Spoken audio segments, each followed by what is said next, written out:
Bueno, pues damos la bienvenida a este encuentro, a este nuevo encuentro del mes de abril ya. Madre mía, cómo pasa este curso. Y bueno, pues como siempre, esta vez somos un poquito menos. No sé si es por las dificultades de conexión o qué, pero bueno, también, como todas las veces, tenemos personas de prácticamente de todos los continentes que están aquí, que estamos aquí reunidas. Y bueno, con eso de, como siempre, de Latinoamérica, creando redes y fomentando esta idea, ¿no? Para las que hoy os unís por primera vez, este espacio de reflexión y de diálogo en torno a la fe, la cultura y las cuestiones sociales con una mirada, con una perspectiva feminista. Como siempre os pedimos, por favor, que tengáis en cuenta tener los micrófonos cerrados hasta el momento de de la mesa redonda, de las preguntas, digamos, que ahí tendremos oportunidad de compartir, y entonces ponéis el signito de levantar la mano, preguntáis por el chat o abrís el micro para hablar. Si no, mientras tanto, si podéis dejarlo cerrado, favorecemos que se escuche bien la ponencia. Nuevamente agradecemos al Centro Universitario Cardenal Cisneros, que nos da esta oportunidad, que nos acoge en su espacio, y a Isabel sobre todo, que es una organizadora estupenda. Pues, ¿das tú, Isabel, presentas a las ponentes? Pues muchas gracias, Teresa. Pues daros, como decía, y no sé vosotras, ¿no? El esperar este ratito, que siempre es oportunidad pues de conocer nuevas miradas y de que muchas veces nos vayamos, ¿no?, con preguntas, con cuestiones, y yo creo que es una suerte. Y en la jornada de hoy pues tenemos la suerte de contar con Olga y con Lidia. Las voy a presentar brevemente y luego pues también contar ellas un poquito más.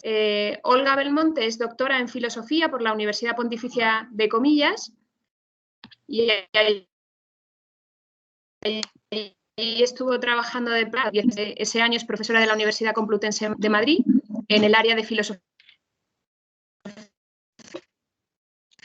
y es miembro del proyecto de innovación docente prácticas y efectos subjetivos del sufrimiento social contemporáneo, y además colabora como responsable del área de formación y prevención con el proyecto Repara, que está dedicado al reconocimiento, prevención, atención y reparación a víctimas de abusos de 2020.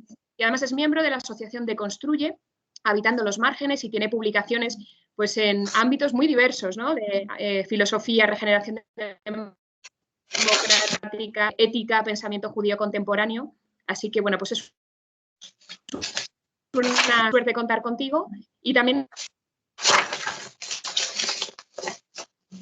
de la filosofía y también sobre todo en el ámbito de duelos y abusos.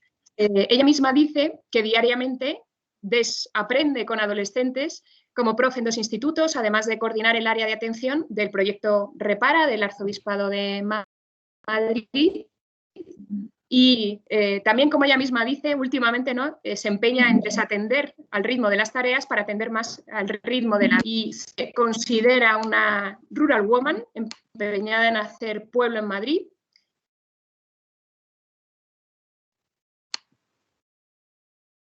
Y luego, no sé si, ¿no?, como aceitar, que seguro que también han hecho, ¿no?, han ido viendo a esa persona que tenemos hoy delante. Y si hay oportunidad, pues hasta nos puede compartir. Pues agradeceros a las dos infinitamente este ratito para compartir. Y bueno, ya sabéis, la dinámica es que disponéis ahora de un tiempo para vosotras, y que siempre nos gusta dejar al final pues un rato para ese debate, para preguntas. Así que cuando vosotras queráis podéis compartir y comenzamos. Muchísimas gracias a las dos. Bueno, muchas gracias. ¿Se escucha bien? Escucha, es que ahí está. nosotros hemos tenido alguna dificultad, o sea, se entrecortaba porque a veces no sé si porque había el sonido que entraba de alguna otra, no sé, digamos que se corta, entonces nos avisáis si no se escucha bien, ¿vale? Vale. Bueno, pues lo primero, muchas gracias a todas las que nos habéis invitado a participar. Bueno, nosotros vamos a hacer una especie de presentación inicial, pero sí es verdad que también nos interesa la parte en la que podáis pues hacer preguntas, ¿no? y comentar un poco. Entiendo que habéis visto los textos, no sé si habéis podido leerlos. Están un poco así, son fragmentos un poco sueltos para que toda esa deconstrucción inicial pues tenga sentido, digamos, a partir de esta presentación, ¿no? Entonces, bueno, lo primero que voy a hacer yo es hablar un poco más en un plano más teórico de qué es la deconstrucción o cómo podemos ir entendiendo la deconstrucción, y después Lidia lo hará desde un punto de vista un poco más vital, ¿no? De cómo se traduce esto pues en eso que dice el título de vivir deconstruyendo, ¿no? ¿Qué es eso de vivir deconstruyendo si es que, bueno, se puede, ¿no? Y entendemos que sí que se puede, ¿no? Entonces, bueno, lo primero es bueno, decir que la deconstrucción, que entiendo que es una palabra que se escucha muchas veces y que ya, digamos que ya tenemos algún contenido inicial cuando la escuchamos, viene, digamos, en filosofía, quien más la introduce ya como una especie de forma de mirar y de forma de leer el mundo, es Jacques Derrida, ¿no? Que es un filósofo. Jacques Derrida de lo que parte, digamos, es de una concepción de la realidad social como una realidad construida, ¿no? Esa idea de que construimos nuestra forma de mirar el mundo, es decir, no nos llega el mundo como es, sino el mundo como es para nosotros. Eso siempre, digamos, que está de fondo, ¿no? Hay una visión construida de la realidad. Y además se parte también de un cuestionamiento de la razón absoluta, de esa idea de que hay que era una idea de la filosofía moderna, de que hay una razón que puede explicarlo todo, ¿no? Y además una única forma de racionalidad, que es la que permite llegar a lo que se entendía por esa verdad absoluta también, ¿no? Entonces, lo que hacen estos autores como Jacques Derrida es entender que no hay una única razón absoluta, sino muchas formas de racionalidad, es decir, muchas formas de acercarnos a la realidad. En el fondo estamos diciendo que la realidad no se puede pensar siempre de la misma forma, sino que dependiendo de lo que tengamos delante tenemos que utilizar nuestra forma de pensar de un modo o de otro, ¿no? Entonces, desde esas formas distintas de racionalidad, lo que tiene que hacer la filosofía es señalar los límites de esas formas de racionalidad, señalar las posibilidades y, bueno, por ejemplo, en el fondo estamos diciendo que la razón no la aplicamos de la misma forma si estamos describiendo una realidad mediante metáforas, que si estamos pensando la realidad haciendo cálculos, ¿no? Entonces, bueno, son formas de racionalidad distintas, con límites distintos, y por tanto tampoco tiene sentido cuestionar una determinada lectura de la realidad desde un punto de vista que no tiene que ver con ese, digamos, ¿no? Es decir, no hay que introducir ese tipo de solapamientos, ¿no? Sino dejar que cada forma de ver las cosas pues se despliegue, ¿no? Se despliegue y dé de sí. Entonces, desde ahí la deconstrucción se entiende como un análisis genealógico, en el sentido de volver al origen, análisis genealógico de una estructura que es construida. Cuando hablamos de estructura, ponemos ahí pues un concepto, una idea, una opinión, una institución, ¿vale? Estamos hablando de eso. Entonces, el análisis genealógico de una estructura construida que se quiere dessedimentar o que se quiere desdivinizar o desmitificar. Es decir, las estructuras, los conceptos, las ideas, las opiniones, las creencias, llega un momento en que se solidifican y es como si las idealizáramos y pensáramos que eso es inamovible y eso se vuelve como una cosa muy, muy sólida, muy incuestionable, y lo que hace la deconstrucción es ir a cómo se ha construido todo eso para ver cómo podemos desestabilizarlo de algún modo para repensarlo, ¿vale? Entonces, hay un momento de crítica, pero hay un momento de construcción. Es decir, no es solo un cuestionamiento, no es solo una crítica de lo que hay, sino una construcción a partir de la crítica. Por eso siempre se dice que en la deconstrucción hay una crítica, pero desde el sí, desde la afirmación. De hecho, si habéis leído la entrevista en la que Derrida describe un poco y define qué es la deconstrucción, Dice que es un acto hecho desde el amor y el respeto a aquello que se deconstruye. Es decir, hay una aproximación previa a algo que se respeta. Es decir, deconstruir algo no es decir, ya de entrada esto no sirve para nada, vamos a tirarlo y ya está, y a empezar de nuevo. No, no. Deconstruir algo exige trabajar con ello, exige elaborar a partir de lo que hay, ¿vale? Entonces, lo que yo voy a hacer es, a partir de esa idea, ¿no?, de deconstrucción en un sentido así más sencillo, ¿no?, para entenderlo de entrada, es decir cuáles serían las claves de la deconstrucción, algunas claves, algunas ideas importantes que se extraen de lo que habéis recibido, de los textos que habéis recibido. Yo lo que voy a hacer es ordenarlo un poco, ¿no? Entonces, lo primero, el primer elemento importante en la deconstrucción es la genealogía, lo que hemos dicho al principio. La genealogía entendida como una vuelta al origen, una mirada hacia el pasado de aquello que se quiere construir, de la estructura, la idea que se quiere construir. Esa vuelta al pasado lo que supone es que es muy importante la historia, es decir, hacer historia de eso que se va a deconstruir y conocer la historia de eso, y un análisis etimológico desde el punto de vista lingüístico. Ir al lenguaje, a las palabras con las que nombramos esa idea de la que vamos a repensar, esa idea, ese concepto, esa forma de entender las cosas, esa institución misma, cómo se habla, cómo se describe, qué lenguaje utiliza, qué discurso usa, ¿vale? Bueno, pues vamos a hacer un análisis etimológico de eso. Entonces, historia y etimología, ¿no? Una mirada hacia atrás de cómo se ha construido eso que vamos a analizar.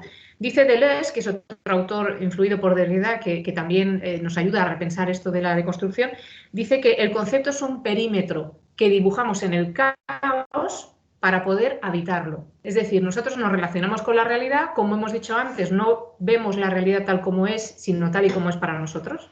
Entonces, los conceptos en realidad lo que hacen es urbanizarnos la realidad, ordenarnos la realidad para que podamos recorrerla, pensarla, leerla, entenderla. Pero en realidad los conceptos es algo que producimos nosotros en esa interacción con la realidad, ¿vale? Entonces, dado que son construcciones, son producciones nuestras, podemos ir al origen de cómo y ver cómo se ha construido ese concepto y ver hoy en día qué elementos ha ido perdiendo, qué matices ha ido perdiendo o ganando con el uso, ¿vale? Tanto la idea como el concepto como la estructura, lo que estemos analizando. Por ejemplo, si quisiéramos analizar un concepto construido como es el concepto mujer, ¿vale? Lo que hay que hacer es hacer una historia de lo que se ha entendido por mujer y hacer una etimología de la palabra mujer, cómo se ha usado, cómo se ha llenado de contenido esa palabra, ¿vale? Entendiendo con autoras como Butler, por ejemplo, que el género, que la idea de mujer es algo construido, ¿vale? Es algo que se ha ido llenando de contenido con la historia. Bueno, pues hacer una genealogía del concepto mujer, ¿no? ¿Qué es a lo largo de la historia, qué es eso de ser mujer, ¿no? Como puede haber hecho, por ejemplo, Simone de Beauvoir en El segundo sexo, ¿no? En el libro, digamos, lo que hace es analizar qué es eso de ser mujer. Bueno, pues eso es hacer una deconstrucción, es el inicio, ¿no? La genealogía del concepto. Luego tenemos un segundo elemento que es lo que hemos dicho, la crítica constructiva. Es una crítica constructiva, por tanto no es destrucción. Hay mucho miedo a la palabra deconstrucción, hay mucho prejuicio respecto de la deconstrucción, por eso en muchos contextos se utiliza peyorativamente, como que la deconstrucción pues es perdernos, digamos, es perder todos los referentes. Bueno, pues si se entra en lo que es realmente la deconstrucción, es una construcción a partir de un cuestionamiento, una construcción, lo que hemos dicho antes, una afirmación. Por tanto, no hay que temer a esa crítica, hay que ver qué puede dar de sí esa crítica. Claro, la pregunta de fondo que se hace es ¿desde qué categorías me pienso? ¿Desde dónde nos estamos pensando? Lo que diría Foucault, por ejemplo, sería ¿qué es imposible pensar desde nuestra forma de pensar, desde nuestras categorías? ¿Qué es imposible pensar y de qué imposibilidad se trata? Es decir, eso que decíamos de que dibujamos un perímetro en la realidad con nuestros conceptos, pues la idea sería con la deconstrucción asomarnos un poco más allá de ese perímetro, de esos límites y ver si podemos meter algo más dentro del concepto. Por ejemplo, en el concepto mujer, la mujer antes, en el siglo XVIII, se definía de una forma, pues a lo mejor con el paso del tiempo se ha ido haciendo una revisión del concepto y dentro del concepto se ha ido incluyendo pues matices nuevos, elementos nuevos. La deconstrucción permite hacer eso. Cuando se hace como un acto consciente es intentar revisar qué límites hay para incluir lo que se ha quedado fuera porque desde el concepto tradicional a lo mejor se consideraba una anomalía, algo que no cabía en esa norma. Bueno, las anomalías son llamadas de atención para a lo mejor la necesidad de una deconstrucción. Bueno, vamos a mirar el concepto porque hay algo que está quedando fuera que a lo mejor podría quedar dentro, o algo que estaba dentro y que tiene que quedar fuera, porque eso no es lo que se correspondería con, por ejemplo, lo que decíamos de ser mujer, ¿no? Entonces, el objetivo no es destruir, es dignificar la vida de las personas. Eso es lo que está siempre de fondo. Cuando estamos hablando de conceptos que nos definen, de instituciones en las que estamos, en el fondo es dignificar la vida de las personas. Si una estructura es tan rígida que duele, hay que revisarla. Y la deconstrucción ayuda a eso. Si un concepto es tan excluyente que deja fuera lo anómalo, entonces hay que revisar el concepto. ¿Vale? No significa que todo valga, significa que ese sufrimiento está pidiendo una revisión. Está pidiendo que nos paremos a ver qué pasa ahí, ¿no? Entonces, crítica en un sentido de construcción, de revisión. A veces se habla en términos de, o sea, cuando se hace una deconstrucción, cuando miras desde la deconstrucción algo, hay una especie de temblor, dicen, en la realidad, ¿no? Es como que tiembla esa realidad que estás analizando. Se habla también de implosión. En el fondo, los conceptos originales eran eran destruir y construir, ¿no? En la destrucción a veces se produce pues, por un movimiento de explosión, pero no se utilizaba la palabra explosión, sino implosión. ¿Por qué la palabra implosión? Si vamos al diccionario, una implosión es una forma, o sea, es una acción de romperse hacia adentro, con estruendo, las paredes de una cavidad cuya presión es inferior a la exterior. Es decir, imaginaros un edificio que implosiona, es decir, cae hacia adentro porque la presión desde fuera es mayor que la que hay dentro. ¿Qué significa eso?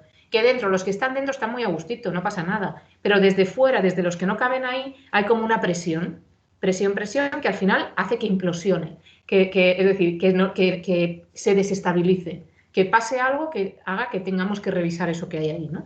También se define implosión desde el punto de vista astronómico como la disminución brusca del tamaño de un astro. Esto también nos ayuda como metáfora. Una implosión, disminución brusca del tamaño de un astro. Pensad en ese concepto como un astro, o en esa institución, en esa estructura como un astro. De repente se disminuye. ¿Qué significa eso? Desmitificación, desedimentación. Es decir, no convertirlo en algo tan enorme que creamos que ha estado ahí siempre. No, no, es algo construido.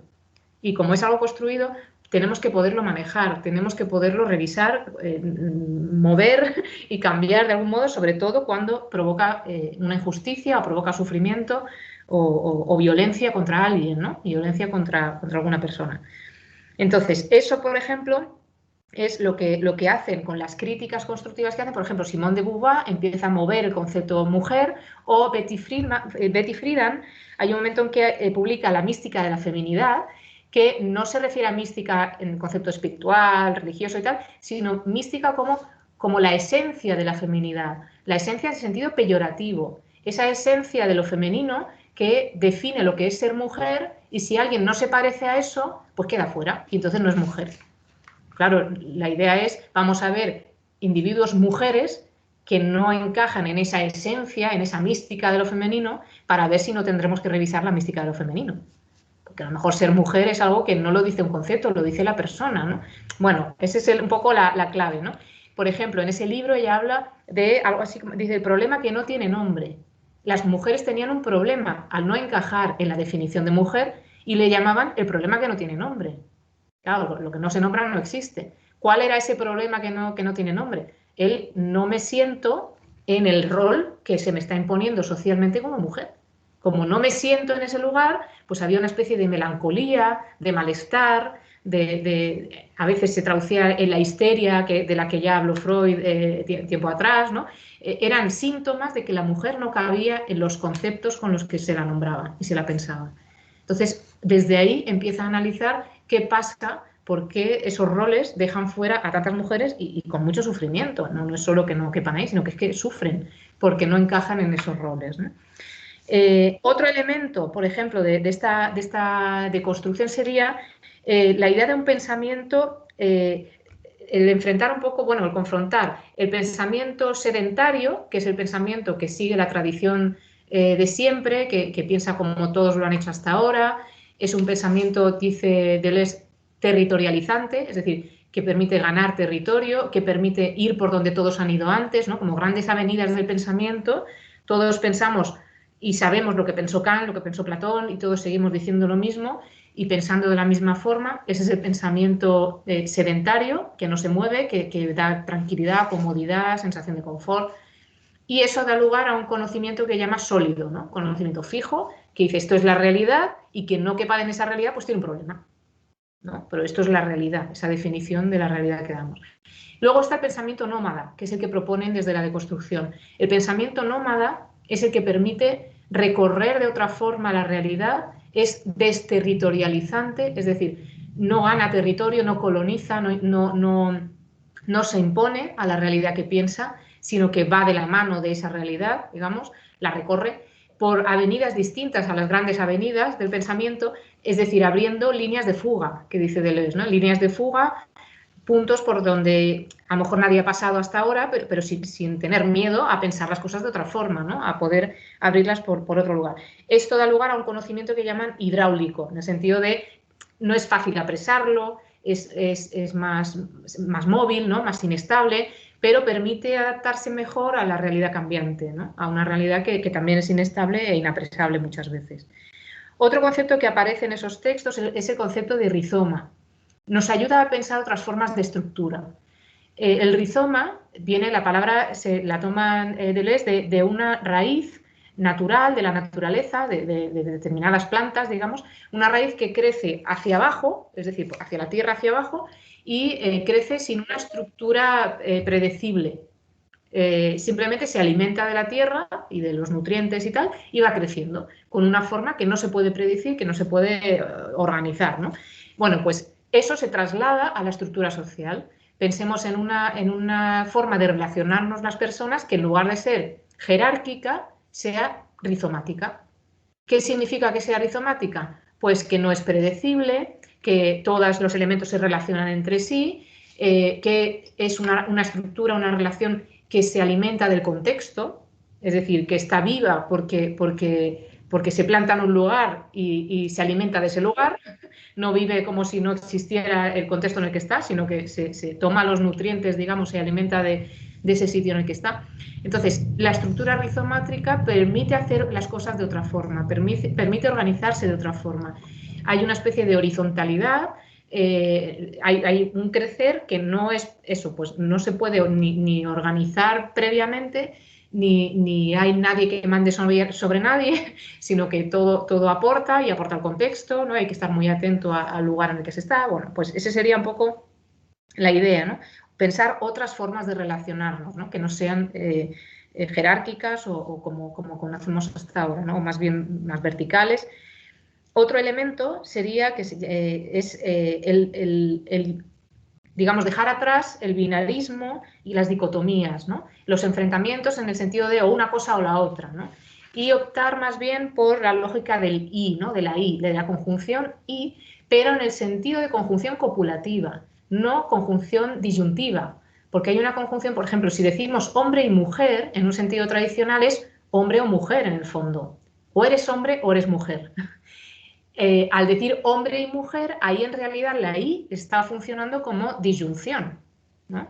¿Eres hombre o mujer? Pues eso es lo que estamos diciendo, que digamos hombre y mujer, ¿no?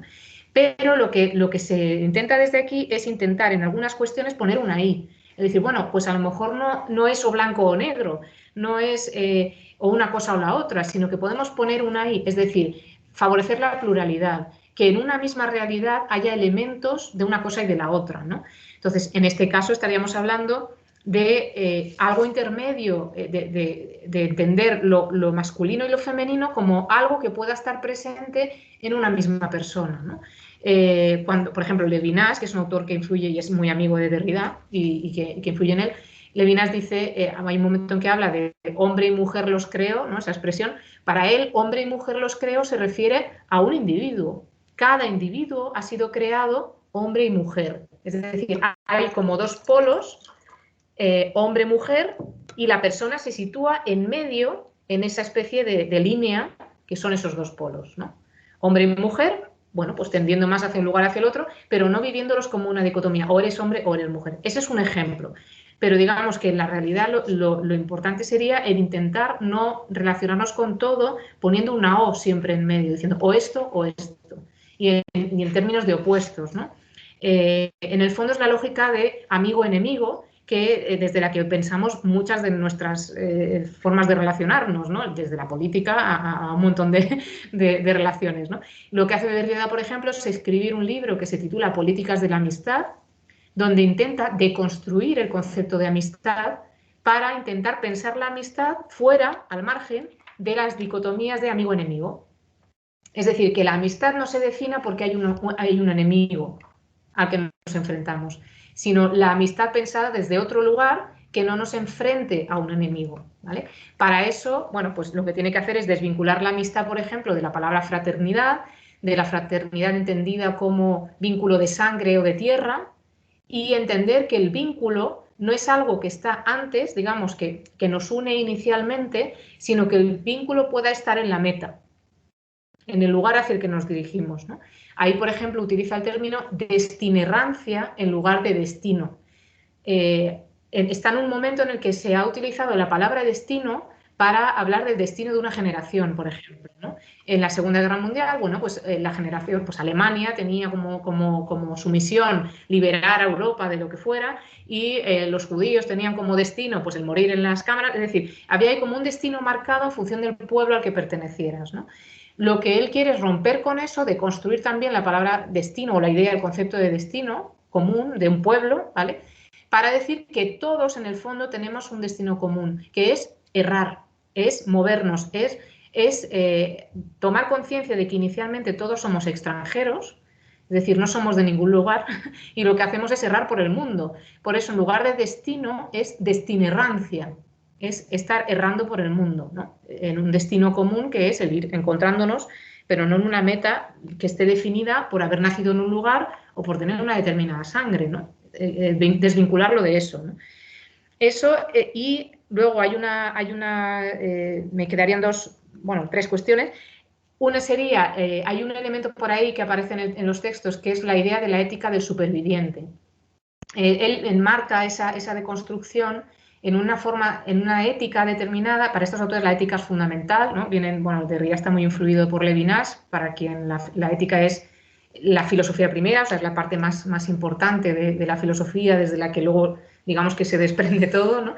Bueno, pues para Derrida la ética también es fundamental, y la deconstrucción se enmarca en lo que él llama la ética del superviviente. ¿Por qué la ética del superviviente?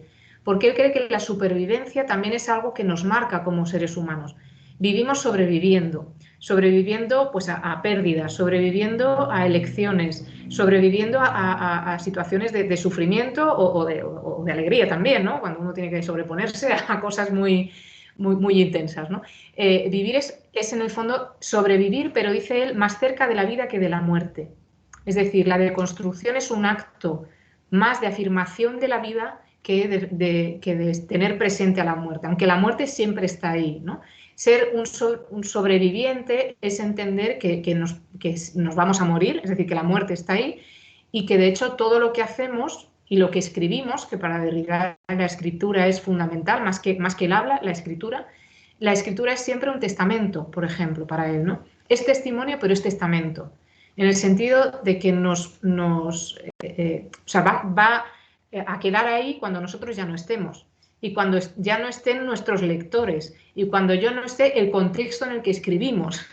Es decir, la escritura sigue estando, se queda ahí, digamos, sobrevive a nosotros en ese testamento, ¿no? Como un testamento. Bueno, pues todo lo que vamos haciendo en el fondo, si perdura, es una especie de testamento que recuerda que hemos estado ahí, ¿no? Entonces estamos marcados por la supervivencia y por el testamento, más cerca de la vida que de la muerte, ¿no? En ese sentido, de afirmar la vida, ¿no? De afirmarnos desde esa ética de superviviente. También es ética de superviviente porque la deconstrucción es una continua búsqueda de emancipación respecto de las normas, de las estructuras fijas, como hemos dicho, ¿no? es un constante liberarse de eso, ¿no? Sobrevivir a la estructura que nos intenta, digamos, que no nos intenta, sino que inevitablemente nos puede acabar anulando, porque se queda tan fija, tan sólida, que no podemos, a lo mejor si variamos, si cambiamos un poco, si somos un poco distintos, pues no cabemos ahí, ¿no? Entonces al final uno sobrevive también a esas estructuras, ¿no? Ese ejercicio continuo de emancipación de la norma, eso es también un acto de supervivencia, ¿no? Por eso esa ética del superviviente.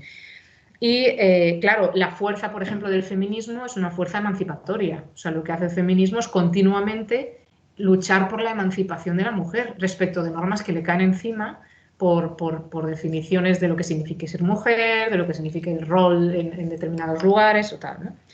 Y una penúltima cuestión. Todo esto no se puede pensar sin pensar en el concepto de comunidad y repensar además la comunidad.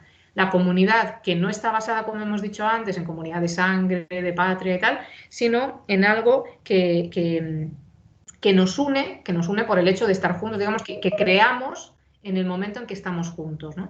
La comunidad, para estos autores la idea es que el sentido se busca siempre en común. Lo importante no es el sentido común, sino el sentido en común. Buscar siempre con otros el sentido, ¿no? Entonces, esa idea de comunidad no se puede perder, ¿no? Sino que tiene que estar siempre presente. La deconstrucción no se hace en solitario, sino que se hace uniendo las perspectivas de todos los que están ahí, ¿no? Y la historia, es decir, ¿cómo transmitimos la historia de lo que estamos deconstruyendo? Pues escuchando a los que lo han vivido desde su origen. ¿Qué era esto? ¿Cómo era? ¿Cómo se pensó? ¿Cómo podemos hacerlo ahora, ¿no? Para conocer esa historia necesitamos a las generaciones anteriores también, ¿no? Es decir, es una comunidad intergeneracional y una comunidad en todos los sentidos, con los contemporáneos también, y teniendo en cuenta a los que incluso ya no, o sea, a los que no están todavía, ¿no? Como el intentar cuidar esto para que quepan los que vengan después, ¿no? Para no reproducir estructuras que vuelvan a provocar injusticias, ¿no? Y ya para terminar esta parte más de exposición más teórica, solo decir al final que hay como podríamos decir, dos principios que están en la base de todo esto, uno más explícito y otro más implícito. El más explícito es la justicia. Es decir, en el fondo, la deconstrucción es un acto de justicia, de intentar evitar las injusticias, evitar sufrimiento, evitar que aquellos que son considerados anomalías, que son considerados, pues que no caben, que son una amenaza, que son distintos. Bueno, pues el revisar eso para ver qué hay ahí de elementos que realmente pueden ser una amenaza y pueden ser negativos, eso hay que analizarlo, pero cuáles no lo son, y lo son por prejuicios, por estigmas, por cuestiones sociales que hacen que determinadas personas sufran, ¿no? Entonces, hay una lucha explícita por la justicia, ¿no? Como dice Levinas, entiende la justicia como el derecho a la palabra, es decir, el derecho a que tengan voz los que no tienen voz, los que no caben aquí, ¿no? Los que no caben en esas definiciones o en esas estructuras o lo que sea. Y luego hay un principio que es implícito, que no lo dicen expresamente, pero está siempre de fondo, y es el principio, es la idea de la libertad, de liberarse, ¿no? Liberarse de normas, liberarse de cadenas. Hay una liberación continua en el sentido de emancipación que hemos dicho antes, pero no es explícito porque no hacen una teoría de la libertad, por ejemplo. No teorizan sobre la libertad, sino que su forma de pensar libera. Esa es la cuestión. Es como que es el resultado de pensar de esta forma, pero no hacen una teoría sobre esto, precisamente por no esencializar la libertad, por no convertirla en un concepto que haya que de nuevo deconstruir, o sea, sino que es como el motor que hay de fondo que está alimentando esto y que además se alimenta de este ejercicio de deconstrucción, ¿no? Y es el hecho de que nos hace ser un poco más libres, ¿no?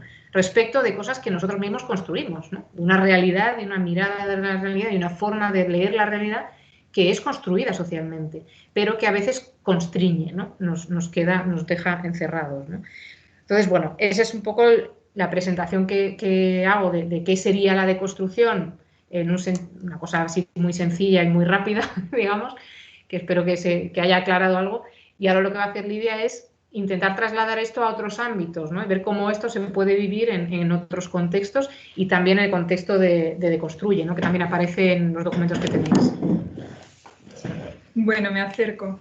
Gracias, Olga, y gracias también a todas vosotras por la invitación. Yo confieso que tomar la palabra me da un poco de vértigo, y más en este contexto donde me siento, bueno, donde me siento pequeñita, al lado de personas, de mujeres a las que admiro y, bueno, con tanta sabiduría y también juventud acumulada, ¿no? Entonces, como decía Olga, yo en este ratito voy a tratar de encarnar, de dar cuerpo propio y también colectivo a lo que Olga nos ha contado tan maravillosamente bien. Antes de poneros estos ejemplos de deconstrucción vivida, quiero empezar presentando Deconstruye. Este colectivo nos han presentado como asociación, pero estamos deconstruyéndonos en realidad, ¿no? Ya no somos asociación, pero seguimos siendo un colectivo al que se ha hecho referencia, ¿no? No me voy a detener tanto en lo que hacemos y que os invito a mirar la web momento de publicidad, deconstruye.es, aunque en el último tiempo estamos un poco para adentro, que dice una compañera, ¿no? Tiene que ver con esto de atender al ritmo de la vida y no tanto de las tareas, ¿no? No tanto al hacer. Pero eso, quiero detenerme en el desde dónde y en el para qué de Deconstruye. Vamos a poner una presentación. Entonces, bueno, Deconstruye es una comunidad de sentido, así nos gusta llamarla, que nació hace 3 años y medio, casi 4, y nació de un momento de dolor colectivo, de dolor creativo y también de gloria, ¿no? Dolor y gloria. Está formada por personas muy diferentes, de distintos lugares, que compartimos esta experiencia que decía Olga de no caber, de no encajar en las estructuras y en las categorías con las que habitualmente nos pensamos, nos miramos y, bueno, miramos el mundo, ¿no? Son estos prejuicios, estereotipos, generalizaciones que están tan presentes y que tanto daño nos hacen. Lo que nos congrega y margina, por eso lo de habitando los márgenes, es esta experiencia de extrañeza, ¿no? De no encajar en instituciones, centros, categorías y clasificaciones con las que habitualmente pensamos o empalabramos y miramos al mundo, como decía. Un ejemplo, es que no hemos escuchado muy bien la presentación, ¿no? Pero yo digo, yo y mi ser aceitunera. Creo que la compañera ha dicho que yo me consideraba una rural woman, ¿no? Bueno, yo soy de un pueblecito de Granada, entre Granada y Jaén, soy una andaluza refinada, que digo, ¿no? Y no sé si conocéis esa zona, pero allí es todo un mar de olivos, ¿no? Entonces, hubo un tiempo que, bueno, di un cambio a mi vida y volví al pueblo. Y ahí en el pueblo quise ser aceitunera.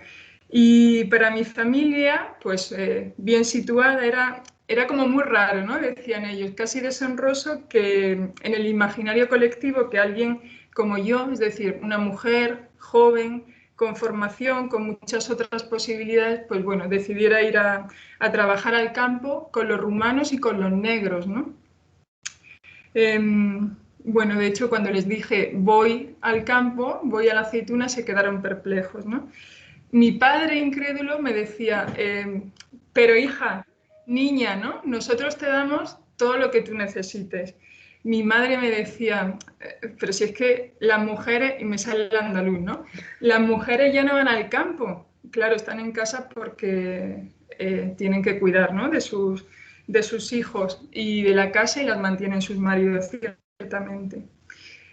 Cada mañana cuando conducía el tractor o el camión para ir desde el pueblo a la finca de los olivares, con Gora, Momadou y otra gente, ¿no? Pues las vecinas que barrían la puerta en bata, porque lo primero que se hace en el pueblo es te levantas, te pones la bata y sales a barrer la calle, ¿no? Para que te vean. Además me miraban atónitas, ¿no? Y bueno, después me enteré de que mi familia habían hecho apuestas también, a ver cuánto tiempo duraría, pero duré, ¿eh? Bueno, son estereotipos, como digo, y como nos decía Olga, que hacen que yo en este caso, no quepa en la vida, ¿no? Tal y como se piensa. Cada miembro de Deconstruye pues ha tenido también su propia experiencia de vivirse en los márgenes y en las estructuras, ¿no? En estas estructuras que nos hacen daño. Por ejemplo, una persona que tiene poder adquisitivo pero que no quiere cumplir los clichés en los que la clase social te sitúa. O ser cura también y no soportar la forma de autoridad que se le impone, o estar trabajando de un modo muy profesional en una institución religiosa y no ser creyente. Bueno, tener una enfermedad crónica y no querer ser tratada y vista únicamente como enferma, o ser creyente y ser homosexual también, ser artista y mantenerse fuera de los circuitos del mercado del arte, ser monja y... iba a decir y ser normal. Bueno, ser monja y querer desarrollarse profesionalmente, por ejemplo, ¿no? Bueno,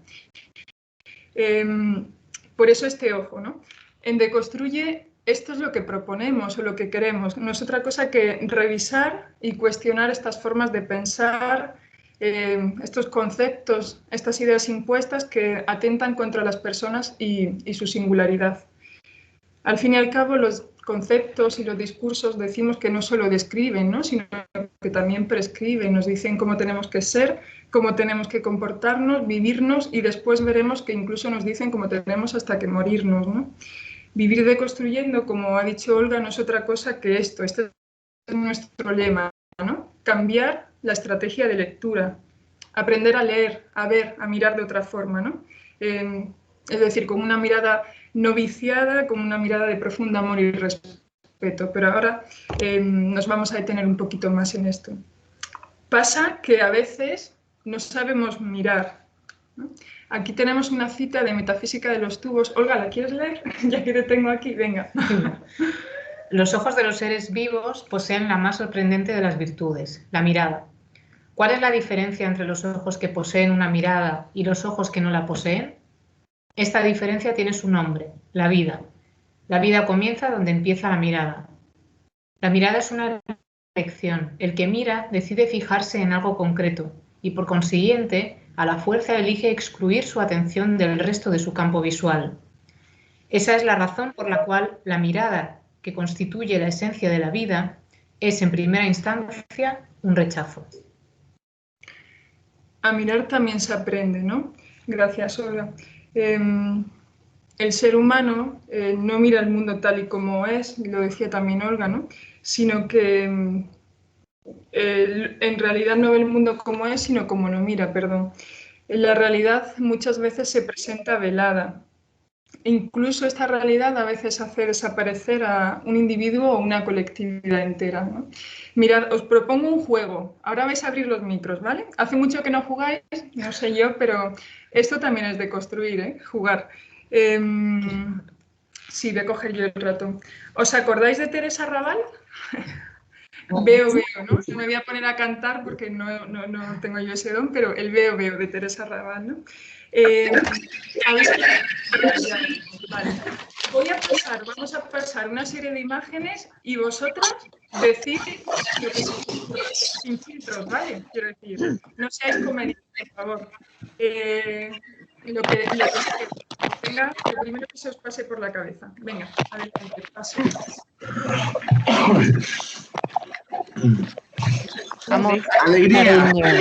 eso, Felicidad. eso, ¿No? ternura, Amor, Alternativa. amistad, Cariño. Ternura. Ternura, cariño, ¿vale? Amor. Estupendo. Belleza. ¿Ves? Felicidad.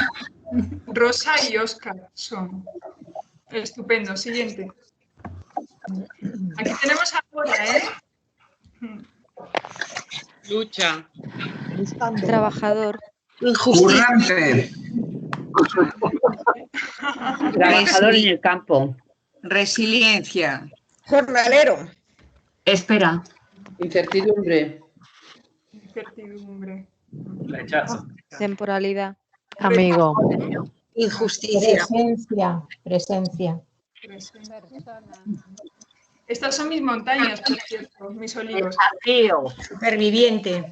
Superviviente. Vale, paso al siguiente. Estupendo. Aquí tenemos a Lolo. Loro, perdón. Juventud. Viaje. Urbanita. Viajar. Pensador. Pensador. Esperanza. Esperar. Sueño. Soñar. Pasotismo. Vale. Soñador. Soñador. Seguridad. Seguridad. Paso. Soledad. Sin techo. Soledad. Sin techo, soledad, Tranquilidad. Desarraigo. Invisible. desarraigo, Invisible. invisible. Espera. Mirada. Mirada. Observar. Estupendo, paso. Aquí tenemos a Inma y a Gael. Felicidad. Felicidad, sí. Juego. Juego, Seguridad. Alegría. Amor. Libertad. amor, alegría. Distensión. Verano. Paso. Cuidado. Plenitismo. Igualdad. Igualdad. Planchar. Compartir. Ya, Contento. contento. Cuidados. Responsable. Sorpresa. Autonomía. Sorpresa, autonomía. Ya era hora. Cuidado. Vale, paso. Este ha escuchado. Marginación. Soledad. Trata. Decepción. Pandemia. Prostitución. Camino. Prostitución, camino, Vuelta a casa. Con la contra al hombro. la casa, Imagen. Incomprensión. En la calle. Pensativa. Soldado. Barrio. vale, barrio, paso. Diversión. Broma. Tintero. Alternativa. Vale, Tintero. titiretera, Buscavidas. Buscavidas. Gozar. Invisible. Artista. Este chico está todos los días aquí, en el semáforo de aquí de casa. Sí. Vale, paso. Silencio. Monasterio. Monasterio, Contemplación. Silencio. Recogimiento. recogimiento, Trascendencia. Retiro. Reflejo. consejo. Reflejo, perdón. Sí, vale, paso. Convento, sí. Es Soledad sonora.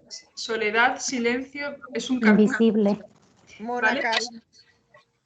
Habitado. Habitado. Vale. Reflexión. Reflexión. Vale, voy a pasar Testamento. más rápido porque si no se nos va a ir el tiempo. Me encanta la participación. Paso. Felicidad. Yo Goce. Disfrute. Gracia. Belleza. Verano. Puesta de sol. Maravilla. Sin mascarilla. Libertad. Vale, paso. Paseo. Conexión. Pareja. Felicidad. Conexión. Amor. Compartir. Compañía. Complemento. Amistad. Vale. Paso. Dependencia. Dificultad. Contraste. Superación. Super. Valiente. Una vecina también. Ejemplo. Hola, Vi. Constancia. Vejez. Vejez. Y preciosa, bien elegante. Sí, realmente. La señora tiene un porte maravilloso. Sí. Y paso. Paso a paso. Felicidad. Caminante. Vale. Acogida. Ellos Trabajo. son Adrián y Ángels. Que tienen Vitalidad. Cariño. Masterchef. Ilusión. Felicidad. Trabajo. Parejina. Futuro. Vale. Años, trabajo. Estupendo. Vale, muy bien. Proyecto. Acción. Ovalicona. Soledad. Contemplación. Esta contemplación, Descanso. soledad, Descanso. Descanso, sí. Pausa. El paso del tiempo. Peculiar. Mira, Genial. viajero. Aventurero. Vale. Sin límites. Motero. Motero. Vale. Estupendo. Vale. Muy bien. Ahora ya os pido por favor que volváis a cerrar el micro, porque ahora después volvemos a las imágenes, ¿eh? Pero ahora mismo dos ideas, ¿no? Como que cada una ve o se queda con cosas distintas pese a que las imágenes son las mismas, ¿no? Luego nos decimos a nosotras o a la persona. Y la realidad de la persona que tenemos delante ciertamente no se agota en lo que vemos. Vemos el envase, la apariencia, pero el misterio del ser ciertamente no está resuelto. Mirad, hay una frase de Goethe que dice: ¿qué es lo más laborioso? Lo que parece fácil. Poder ver con los ojos lo que a la vista tienes. Luego, como digo, volvemos a las imágenes, pero permitidme profundizar en el tema de la mirada con tres conceptos. Y lo quiero hacer de la mano de una mujer que nos inspira mucho en Deconstruye y que ella proclamaba que lo que salva es la mirada. Es mi querida e irritante Simone Weil, ¿no? Mi otra filósofa favorita, después de Olga, por supuesto, ¿no? Pero Simone es una figura imposible de clasificar. Sabéis que ella fue profe de filosofía y obrera de fábrica, pensadora de gran talla y peón del campo, intelectual, escritora y voluntaria en la guerra civil, y mística, profundamente mística, pero sin religión alguna, todo ello a la vez. Como os decía, quiero rescatar tres conceptos que nos empujan a vivir deconstruyendo. El primero es la mirada atenta. Tal y como hemos percibido en el veo a veo, la mirada tiene algo de paradójico, ¿verdad? Eso, ¿no? La total facilidad de mirar contrasta con la dificultad de mirar bien. Y tendemos a tratar con las cosas, con las personas, siguiendo pautas asumidas de forma acrítica normalmente. Y con este proceder, las cosas, bueno, están tocando al portero, nunca viene nadie, y menos en pandemia, pero están tocando, lo sentimos por si no vamos a abrir, bueno, con este proceder, decía, las cosas, las personas y el mundo, pues no se nos muestra. Hay un coelaborador de Deconstruye que se llama Josep María Esquirol, supongo que también lo conocéis, que él lo que dice también es esto, ¿no? Que el movimiento de la atención no es solo para rescatar al otro o a lo otro, sino también para rescatarnos a nosotras, a una misma. Weil reconoce esto, ¿no? Que la mirada atenta es la clave de una relación auténtica con lo real. ¿Y en qué consiste la atención?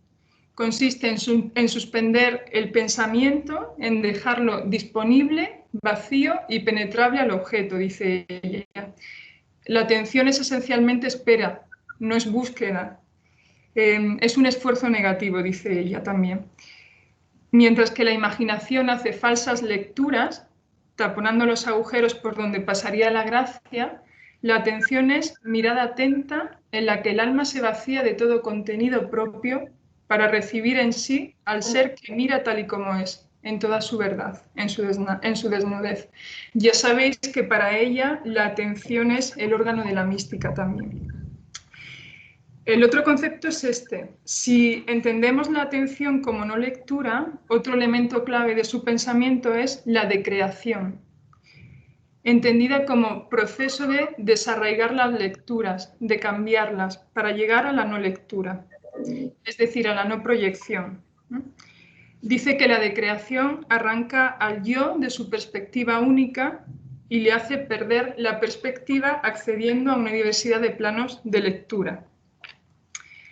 Esta lectura decreativa deconstruye las lecturas solidificadas que nos condenan, volviéndonos más capaces de realidad, de proximidad y de bien.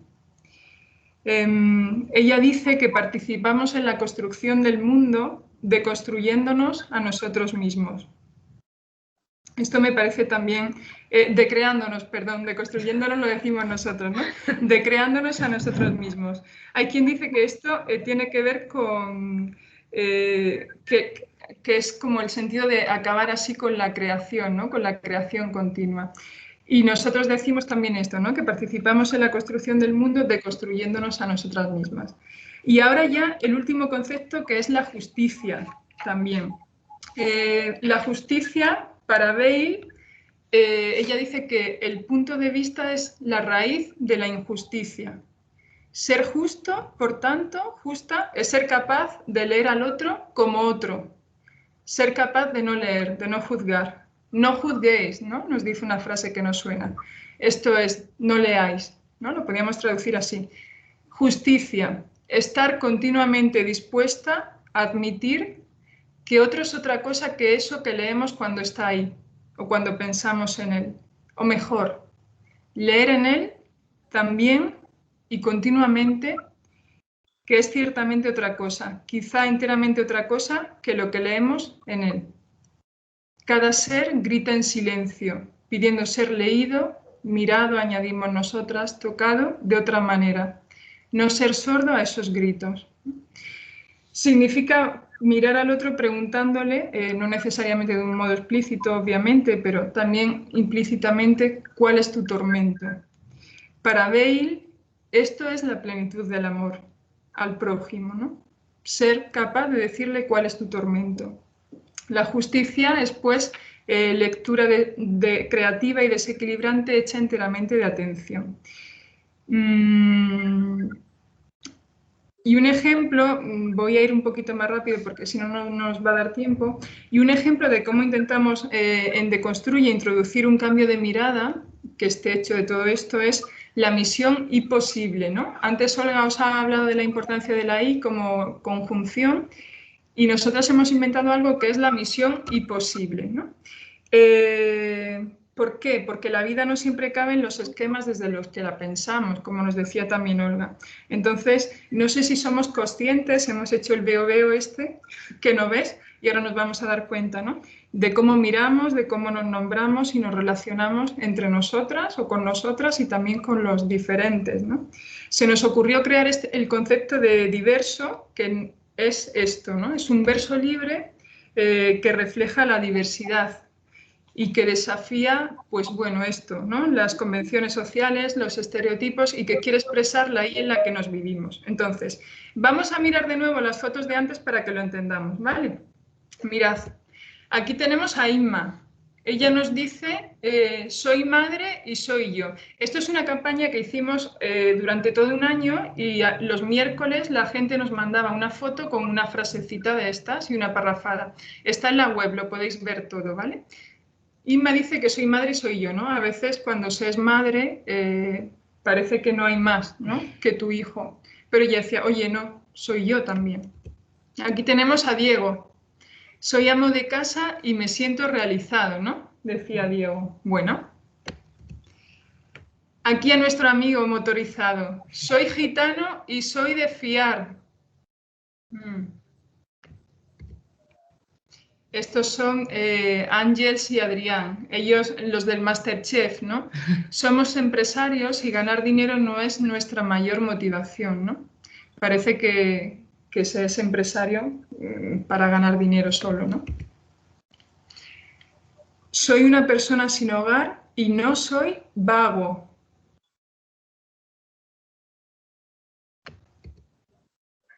Soy homosexual, ¿no? Decíais amistad, pareja, amor, y no lo elegí, ¿no? Nos dicen estos chicos.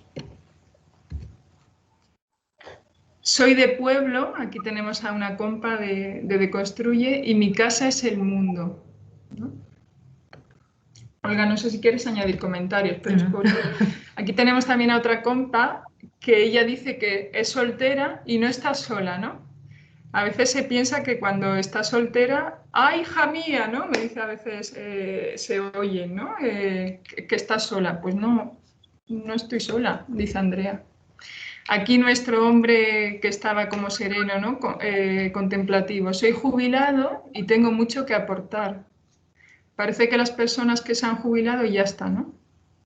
Pues no, él nos decía, y tengo mucho que aportar, ¿no? Gora, soy migrante y persona, por supuesto, ¿no? Pero no está tan claro, parece ser, para algunos. Aquí Nuestra Señora Elegante, soy una persona dependiente y no soy un estorbo. Bueno, ahí queda, ¿no? Soy mujer, nos dice también otra compa, y no tengo instinto maternal. Nuestro cartujo, ¿no? Vivo en el siglo XXI y soy monje. Son pocos, pero ahí está, Ernesto, nuestro amigo. Aquí tenemos a Georgia, ¿no? Que nos daba un poco de envidia. Soy adolescente y soy responsable. Jo, que a veces parece que los adolescentes, ¿no? O pensamos o los miramos de no sé qué manera, ¿no? Y es que dice ella, yo soy responsable, ¿no? Loro, soy trans y no nací en el cuerpo equivocado. Esto es lo que nos dijo Loro. Esto a mí me deconstruyó mi propia visión de lo trans, ¿no? O sea, yo me acuerdo cuando llegó esta posibilidad de que Loro nos pusiera su fotografía y nos pusiera el texto, yo de entrada cuando pensaba en los trans, antes yo pensaba, bueno, pues una persona trans es una persona que necesita para poder vivirse bien, en consonancia consigo mismo y tal, pues necesita hacer una transición también desde el punto de vista físico, ¿no? Del cuerpo que tiene. Bueno, pues Loro nos decía que no, que es trans, pero que no necesita para sentirse hombre, no necesita hacer ningún tipo de transición, ni operarse, ni nada parecido. Entonces, bueno, pues es como una deconstrucción de la propia deconstrucción de todo, ¿no? O sea, es estar abierto a que la propia persona te diga cómo siente lo que es y ya está, ¿no? Eso es, eso es. Soy atea y tengo principios éticos. Esto también, ¿no? En muchos ambientes religiosos o creyentes, jolín, con los ateos, ¿no? ¿Qué caña les damos también? Pues bueno, esta persona dice, oye, es que tengo principios éticos, ¿no? Creo que no está aquí, ¿no? Pero hay quien dice también, soy creyente y pienso, ¿no? Teníamos a Silvia, ¿no? Silvia Vara, que la conoceréis, nos mandó un diverso que decía, soy creyente y pienso. O sea, es que, bueno, pues también, ¿no? Aquí tenemos a Olga, este es su diverso. Soy profe de filosofía y se me entiende, que no es poco, ¿no? Parece que la filosofía es algo elevado, abstracto, no sé qué, y no, ¿no? Bueno, aquí tenéis más que os invito a ver en la web de Deconstruye. Bueno, tenemos un montón, ¿no? Aquí tenemos el de Luis Aranguren, que también participó, ¿no? En este seminario. Él dice, tengo 59 años y mi coche es amarillo. Que parece que no casa muy bien, ¿no? Yo también tengo un diverso que es, se me da bien todo lo que no sirve para nada, que es algo que me decía mi abuela, que para qué servía escribir poesía o hacer fotos o cosas así, ¿no? Decorar un espacio, que a mí me gusta, y soy valiosa, ¿no? La lógica de lo útil que a veces tenemos ahí como metido en la cabeza, ¿no? Bueno, pues esto, os invito, como digo, no tenemos mucho más tiempo, pero aquí había un enlace, pero bueno, ya vais vosotras a la web, que hay muchísimo más y cada uno tiene su explicación, ¿no? Y desde dónde lo hacen. Soy un perro y también sufro, nos dicen. Bueno, el blog. Queríamos hablaros un poquito de nuestro blog, ¿no? Porque la deconstrucción se puede aplicar a muchas cosas y a muchos ámbitos. Y el blog es una muestra de ello. Mirad, hemos puesto aquí el título de algunos posts para que veáis, ¿no? La política como guerra, elecciones generales. Esto sería muy útil para el tiempo que vivimos, ¿no? de campaña electoral. Bueno, aquí el tiempo entre posturas, la sinrazón del postureo, el club de las decanas, ¿no, Olga? Esto creo que lo escribió Olga. No aparece el nombre. Ah, no aparece. Acabo de hacer... Ha hecho un spoiler. Spoiler. Porque parece que la realidad de vivir con canas, ¿no? Ya es como... Se dan por supuestas muchas cosas. Eso es, ¿no? Prohibido dudar. Por esto que decía Olga del pensamiento este, ¿no? De antes, del pensamiento sedentario, ¿no? Bueno, hacer pueblo en Madrid. Estas son mis matriarcas, que yo digo, mi abuela y sus dos hermanas, que hoy es el cumple de una de ellas, por cierto. Yo estoy empeñada en hacer pueblo en Madrid, ¿no? Ciertamente. Bueno, hay muchos más trincheras mentales, mírame a mí, no a mí mismo, ¿no? Esto. Y bueno, aquí tenemos más, que os invito también a mirar, ¿no? emplear el tiempo creando, arras de duelo, etc. Mirad, sencillamente quería introducir varios temas para que ahora conversemos, porque no me va a dar tiempo a mucho más y ya lo siento, pero aquí hay una frase de por Beatriz Preciado que ella dice que una deconstrucción, una revolución, un salto sin red, otro duelo, ¿no? Al fin y al cabo, la deconstrucción es un poco pérdida, al menos se pierde el mundo conocido o lo conocido, ¿no? Y también podemos deconstruir el duelo. Antes ha dicho, me parece que Silvia, la persona que nos ha presentado, que me ha presentado, que yo acompaño también duelos y pérdidas. Y me gustaría compartir, bueno, pues en los procesos de duelo, el tono fundamental del dolor muchas veces puede verse amplificado por el discurso social y por los discursos propios, ¿no? Y a menudo yo me encuentro, y las personas que acompañamos duelo, seguro que vosotras también, ¿no? Quienes lo hacéis, que escucháis, que hay mucho sufrimiento subterráneo y también mucho sufrimiento añadido que procede de las ideas preconcebidas, de los estereotipos, de los prejuicios y de todo eso que venimos hablando, que están tan presentes en la sociedad, en la cultura, en las creencias, también religiosas, ojo con las piedades disparatadas también, ¿no? Y en el entorno próximo.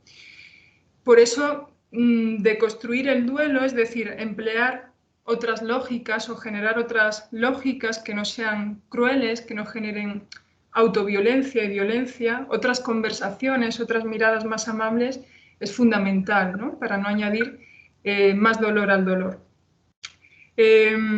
A menudo sucede que los duelos están llenos de expectativas que no se cumplen. Y quiero detenerme, 2 minutos, precisamente en el entorno más próximo, que puede favorecer los procesos de duelo naturales, actuando como una red de contención que sostiene o de constricción que retiene, y en el hecho de ser mujer.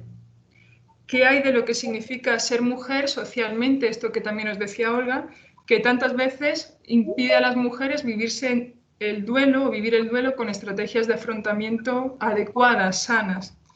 El otro día yo hablaba con una mujer o escuchaba a una mujer que bloqueaba el duelo tras la pérdida de su marido por sus hijos, por evitar, decía ella, que la casa se paralice y por toda la presión que también recibe del entorno, ¿no? Sé fuerte, me decían. Tienes que sacar adelante a tus niños. Y una hace de tripas corazón. O sea, es como que hay un sentido del deber inoculado en algunas personas, sobre todo en las mujeres, que impide que se permitan dedicarse a sí mismas y centrarse también en su dolor. Otra persona decía, me han enseñado que dedicarse tiempo está mal, porque en mi familia solo somos felices si hacemos felices a los demás. Tras la muerte de mi marido me ha costado años asumir y verbalizar que necesitaba ayuda y que debía atender a lo que me pasaba, ¿no? Martina, tras el aborto de su hijo Beltrán, decía, es que parece que tienes que ir de rosa por la vida. Se iba al coche a llorar porque en su casa, su propio marido ya no soportaba verla así durante más tiempo. Componte cuanto antes, le decían. No resulta fácil tratar con el dolor o con la fragilidad y se exige rapidez en los procesos. Si se habla del color de la falda que vas a llevar a una boda hasta el aburrimiento, ¿cómo no vas a hablar de algo tan importante en tu vida? Me decía. La muerte de un hijo, la muerte de mi Beltrán, ¿no?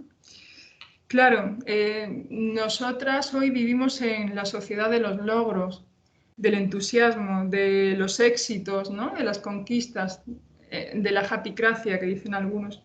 Entonces, lo inútil, bueno, estorba y se tiende también a quitar el dolor en las personas. Hoy me decía un chico en clase, como yo estoy en clase en secundaria, me decía, es que en realidad nadie nos enseña a morir, ¿no? Estábamos hablando también, ha surgido este tema. Y Amanda Núñez tiene un capítulo en un libro que ella lo que dice es que, al igual que ocurre en la arquitectura de las ciudades, que se esconden, bueno, las tuberías no se ven, el cableado tampoco se esconde, como sociedad escondemos lo que no queremos ver, pero que pese a los intentos de tapar los detritos, las miserias afloran, ¿no? Bueno, pues algo así pasa con los duelos. Otra realidad que necesita cambiar la estrategia de lectura en cuanto a los duelos son los duelos prohibidos, los duelos desautorizados, es decir, aquellos duelos que no son vivibles, que son secretos, que son innombrables y que no son reconocidos. ¿Por qué? Porque como sociedad hemos construido un concepto de lo que se asume, de lo que es aceptable, de lo que está bien y de lo que está mal y de lo que debe ocultarse, ¿no? Entonces, ¿qué pasa? Cuando hay, pues eso, porque hay regulaciones pactadas en las que algunas personas, algunos individuos pueden aparecer públicamente en la escena como sujeto reconocido y autorizado, ¿no? Como doliente, pero otros no. Estoy hablando de relaciones que se salen de las convenciones, del discurso hegemónico que hemos asumido y que no pueden llorar a sus muertos, por ejemplo, los amantes, ¿no? Ni manifestar una ruptura una pareja que es homosexual, por ejemplo. O no se puede mostrar el dolor tras una pérdida gestacional o no se puede tampoco hablar del suicidio de un hijo, bueno, porque parece que hay afectos que son vergonzosos, ¿no? Que esconden detrás algunas lógicas que hemos ido asumiendo y aceptando. Bueno, yo creo que lo voy a dejar aquí. También en los abusos, ¿no? Nos encontramos también con gran cantidad de falsas creencias, ¿no? Esto Olga también lo sabe, que tienen no solo la sociedad, sino también incluso las propias víctimas, imaginarios enfermizos que hay que revisar, que hemos de cuestionar y que tenemos que sacar a la luz, porque como decía, igual que en el duelo añaden más sufrimiento, ¿no? Las personas que han sufrido abusos, que la inmensa mayoría son mujeres, lo que más necesitan es que se las crean. No quieren generar escándalo, no quieren desacreditar, no buscan venganza, ¿no? Y a veces parece, cuando ellas se atreven a decir o a revelar lo que han sufrido, se encuentran con el entorno familiar, el entorno próximo, que a veces les dice, bueno, pero es que hace ya mucho tiempo de eso, ¿no? Pasa página, pero si estamos muy bien así, no es necesario ahora hablar de eso, ¿no? Bueno, la mayoría, como os digo, sufre el abuso en silencio, sin revelar a nadie lo que han padecido durante años, y para las víctimas la supervivencia es muy difícil. Se han enfrentado a la incomprensión de su propia familia, de la sociedad, de sus ámbitos comunitarios o de la propia Iglesia incluso. Me decía ayer también, antes de ayer, otra persona que el aprendizaje de disimular se convierte en una forma de vivir, ¿no? Que no se note ni para bien ni para mal, ante esta respuesta, ¿no? Que ella se encuentra. Fingí durante 10 años en la cama con mi marido. No se atreven a contar porque la culpa y la vergüenza les invade o les acusa directamente. Y a menudo ellas asumen etiquetas que les cuelga quien abusa de ellas, ¿no? Y que son más desconcertantes aún. Yo creo que lo vamos a dejar aquí, ¿no, Olga? ¿Te parece? Porque si no podíamos hablar más rato nosotras, pero queríamos escucharos también. No sé si...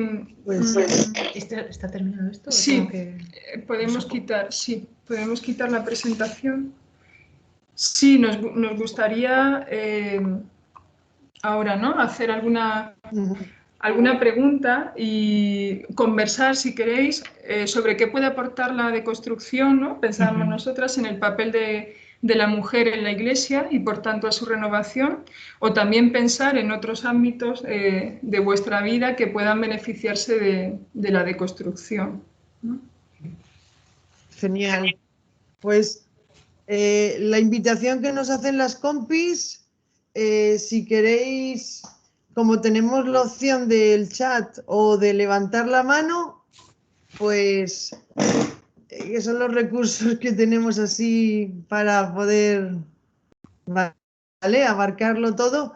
En el momento en que quieran pueden empezar y si queréis yo voy dando paso o reflejando para que así no nos confundamos en las voces, ¿vale?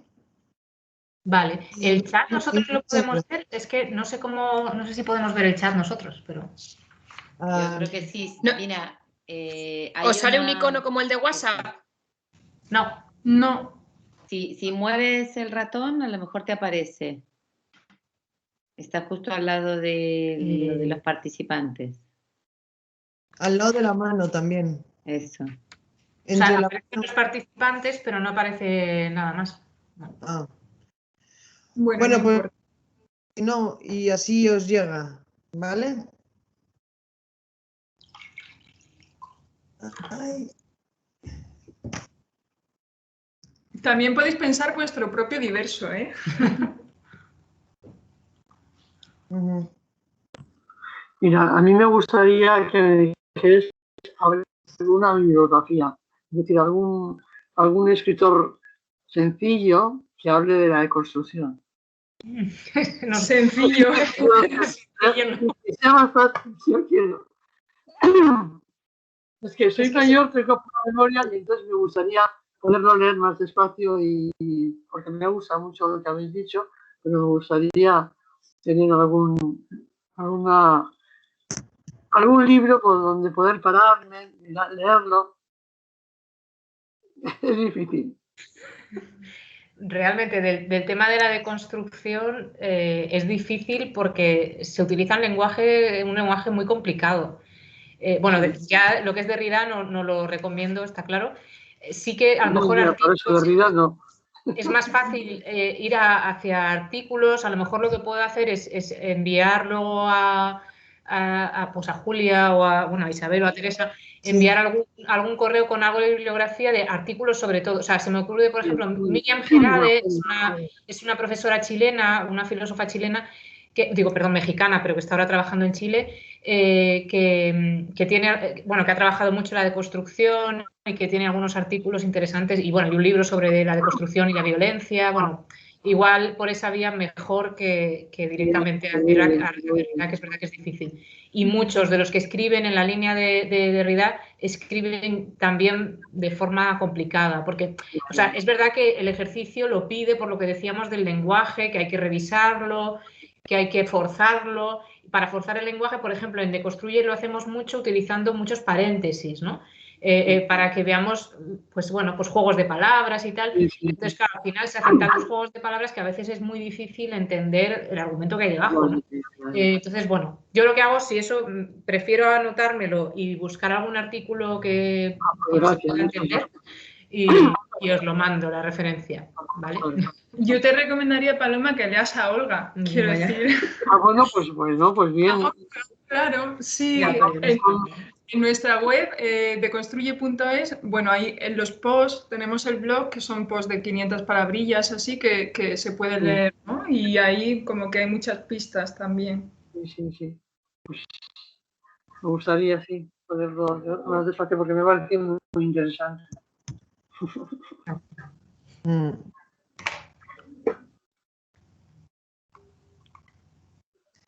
Es que esto de construir y de permitirse uno poner las cosas patas arriba, ¿no? Y irlas reconstruyendo, irlas colocando. Es todo un ejercicio tan bonito que al final yo creo que, fijaros, muchos de los que estamos aquí estamos intentando construir un relato común desde la deconstrucción de muchas otras cosas, ¿no? Y al final, no sé, pero terminamos vinculados unos a otros, yo creo que por ese ejercicio de permitirnos poner las cosas entre paréntesis, ¿no? Pero se crea relato, que es lo guay. Pues Bea de Sevilla, de CVX, quería decir algo, pues adelante. Muy buenas, muchísimas gracias por lo que habéis compartido. Y yo creo que muchas de las que estamos aquí, yo por lo menos, estamos aquí precisamente por una especie de deconstrucción también, sin haberlo filosofado, porque estamos en los márgenes y somos raritas por definición, y más en el mundo eclesial. Y quizás de las cosas que más me han llamado la atención es esa llamada al juego. Me parece que puede ser un camino importante para abordar esta deconstrucción en un marco institucional como la Iglesia, mejor con el juego que enfadado, que mucho más rollo. Y luego también esa invitación a ir poniendo IES y atreviéndonos a juntar lo que aparentemente está enfrentado, confrontado, y hacerlo, ¿no? Invitar a nuestras compañeras, compañeros, a nuestras parroquias a entrar en ese juego de diversidad que vivimos, ¿no? Entonces, la verdad es que me ha gustado mucho verlo, y esa idea de comunidad, esa idea de que la deconstrucción es para mí, pero viene de atrás, la tengo que vivir en la comunidad de aquellos que están a mi lado para transmitirla a las nuevas generaciones, ¿no? Y que sean capaces de encontrarse un mundo más rizoma. Eso reconozco que lo del rizoma me ha dejado loca. Me ha dejado loca. Estoy todavía rizomándome por ahí porque estoy impresionada. Muchas gracias. Sí, totalmente. Muchísimas gracias. Gracias a ti, Bea. Julia, no sé si hay otra palabra, pero yo la levanté hace un momento. Tere Casillas está. Hola, Pepa. Está Tere y tú también. Pepa estaba primero, Pepa. Pues venga, Pepa. Bueno, pues quizás porque a lo mejor me tengo que ir un pelín antes de que termine, pero le agradezco a Tere que me dé paso, pero os agradezco muchísimo. He tenido dificultades al principio, Olga y Lidia, en escucharos, pero no pasa nada, como se graba me lo voy a volver a poner, porque aunque lo hubiera escuchado desde el principio, me gustaría volver a escucharlo. Me ha parecido de una riqueza y de una sugerencia y de una frescura todo lo que habéis contado. Simplemente agradeceros enormemente la parte tan didáctica, tan fresca, habéis sido capaces de transmitirlo. Me ha gustado mucho además ese juego entre palabra, concepto y pensamiento. Entre tanto, como estaba siendo muy rica, yo os estaba oyendo, me he metido en vuestra web y bueno, me parece que es para bucear y recomendarla.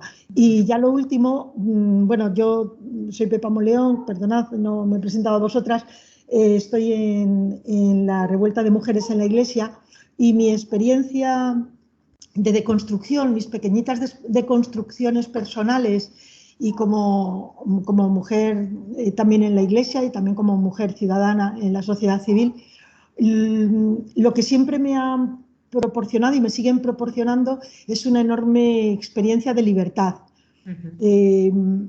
enorme, lo cual siempre me hacía un poco como intuir que la cosa iba por buen camino. Eso además luego ya también de lo que significan los encuentros, ¿no? Que también alguna compañera antes ha hecho referencia, el vivir esa libertad en comunidad, de manera comunitaria. Bueno, quizá porque es mi manera también de configurar, de vivir mi fe, ¿no? Que no la percibo de otra manera, más allá de la experiencia personal irrenunciable que también hay que hacer. Pero eso de la libertad sí me parecía, quería compartirlo, que me parece que es una evidencia, una obviedad, pero hacer referencia a ello. Y de verdad que muchísimas gracias porque ha sido un disfrute intelectual y emocional, las dos cosas. Gracias. Gracias a ti, Pepa. Gracias. Gracias.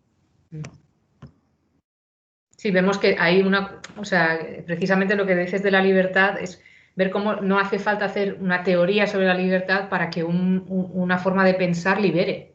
Eso es lo que ellos quieren decir. No queremos imponer una idea de libertad, pero sí ayudarte a que tu forma de pensar y de vivir te sientas cada vez un poco más libre, ¿no? En ese sentido.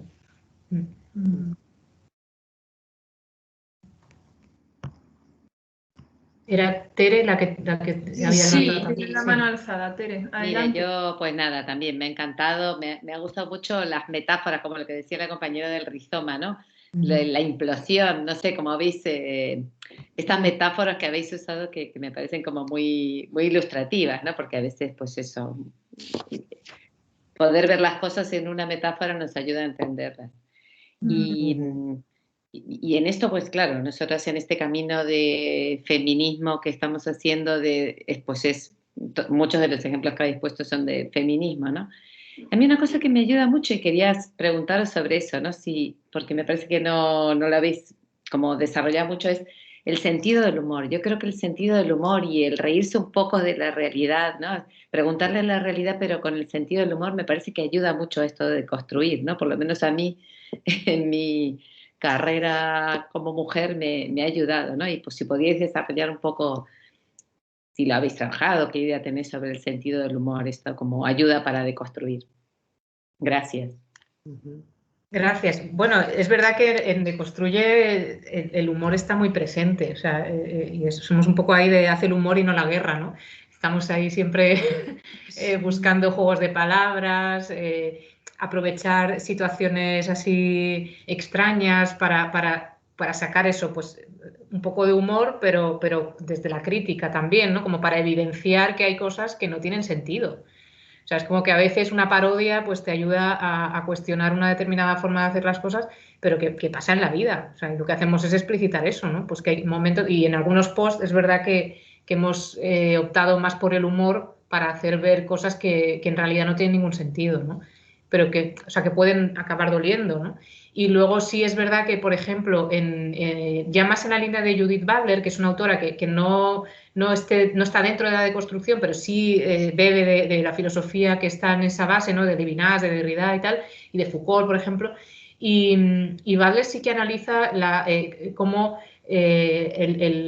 precisamente una persona que sufre, por ejemplo, un estigma y que es insultado, ¿no? Insultado con determinadas palabras para ser excluido y para señalarle y tal, pues cómo se puede aprovechar ese insulto, reapropiar el insulto, ¿no? Hacer una especie de asimilación de esa palabra para utilizarlo para definirse a uno mismo. Y eso es un acto que exige también optar por el humor, por el decir, bueno, pues yo me apropio de esto y me río de mí mismo y me río de lo que tú intentas hacerme con esa palabra, ¿no? Ahí hay algo también de eso, ¿no? Y hay cierta ironía de fondo, una ironía también filosófica, ¿no? Ironía que en el fondo lo que quiere hacer es mostrar la ignorancia del que está delante. Es decir, en el fondo te voy a hacer ver que no tienes ni idea de lo que significa vivir mi vida o de lo que significa lo que estás diciendo. Entonces, bueno, es hacer un poco uso de esa ironía socrática, que es el hacer al otro consciente de lo ignorante que es en determinadas cuestiones y hacerlo pues desde aprovechar incluso el insulto que tú estás, o sea, la palabra con la que me estás insultando me la reapropio, la uso a mi manera y la pongo donde yo quiero ponerla, ¿no? Y me hago dueño de esa realidad, ¿no?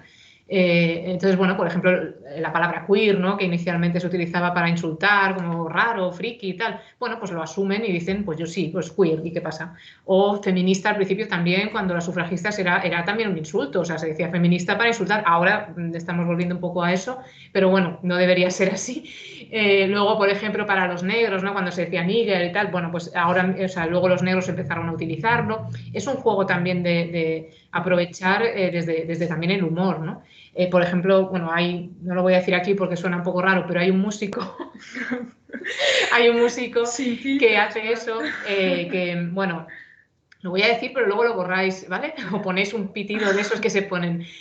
Hay un músico, en España, que es de un chaval chino que bueno, creció entre insultos en España y su nombre musical artístico es Puto Chino Maricón. Y bueno, se llama así, se llama Puto Chino Maricón y saca sus discos con ese nombre y bueno, no está mal, o sea, quiero decir que no es que sale en Radio 3 y todas esas cosas, pero es un ejercicio de apropiarse del insulto. Él decía, bueno, a mí me llamaban así en el colegio todo el rato, bueno, pues al final ese es mi nombre artístico. Bueno, pues es una ironía inteligente, yo creo. También estoy pensando en Johan Chittister, ¿no? Que la conocéis, supongo, esta benedictina. Ella tiene, no sé si es algún libro, no recuerdo ahora, pero que nos invita a jugar, ¿no? Precisamente.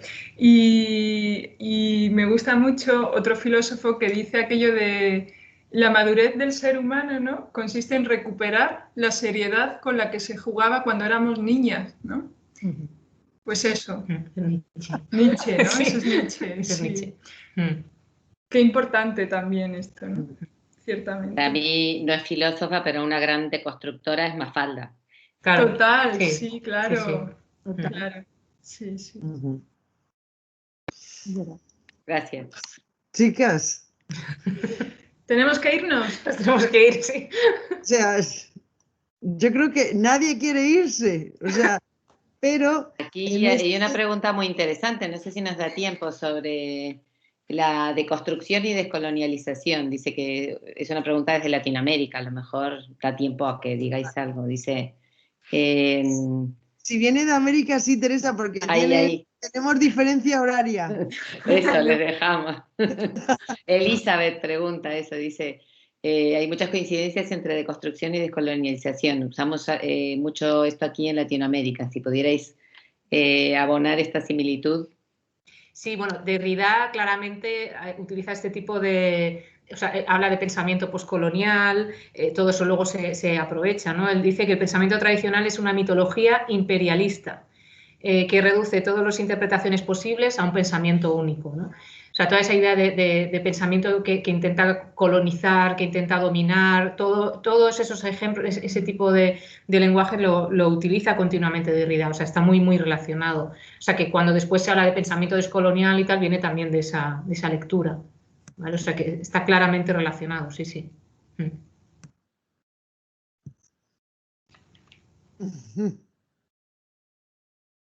Bueno, hay compañeros que desde que conocieron algunas realidades están deconstruyéndose constantemente, ¿vale?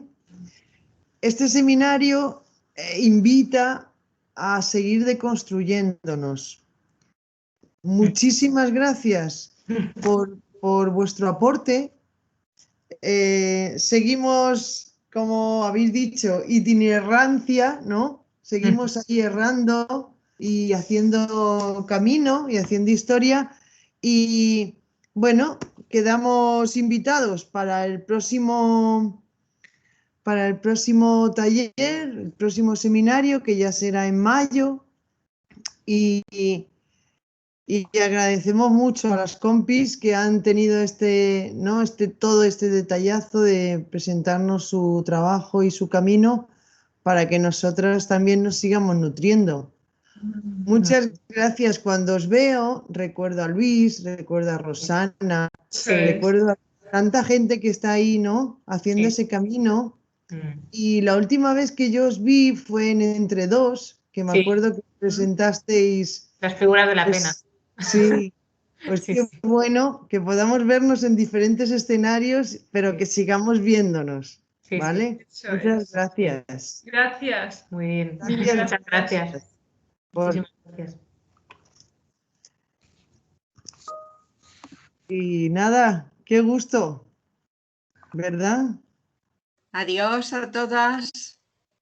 Adiós. Ha sido un gusto. Adiós. Adiós. Adiós, gracias a Muchísimas todas. gracias. Olga y Muchas Lidia. gracias. Fantástico. Adiós. Gracias a todas.